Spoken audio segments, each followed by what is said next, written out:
মারামারি করে এই সংঘাতের মাধ্যমে আমরা আর কিছু অ্যাচিভ করতে পারবো না, আর কিছু আমরা পাবো না। সুতরাং দয়া করে আপনারা সমস্ত ধ্বংসযজ্ঞ, সমস্ত অরাজকতা, সমস্ত সংঘর্ষ থেকে বিরত হন এবং ইনশাআল্লাহ আমরা সবাই মিলে একটা সুন্দর ভবিষ্যতের দিকে আমরা অগ্রসর হব।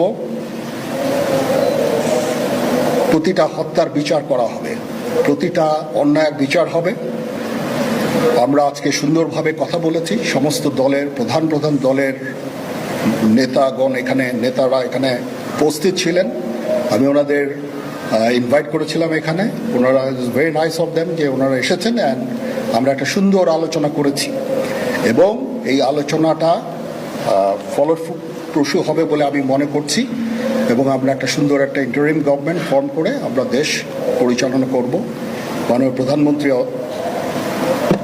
পদত্যাগ করেছেন এবং এখন একটা ইন্টারিম গভর্নমেন্ট ফর্ম করে আমরা আমাদের কার্যক্রম পরিচালনা করব।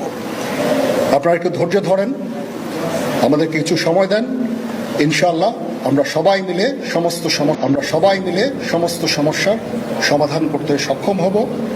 আপনারা আর এই সংঘাতের পথে যাবেন না এবং শান্তি শৃঙ্খলার পথে ফেরত চলে আসেন। আমাদের দেশের অনেক ক্ষতি হচ্ছে, অর্থ সম্পদের ক্ষতি হচ্ছে, জানের লোকজন মারা যাচ্ছে। তো এগুলো থেকে আপনারা বিরত হন এবং আমাদের সাহায্য করেন। আমি সমস্ত দায়িত্ব নিচ্ছি, আপনারা আমাকে সাহায্য করেন। সবাইকে ধন্যবাদ। আল্লাহ হাফিজ।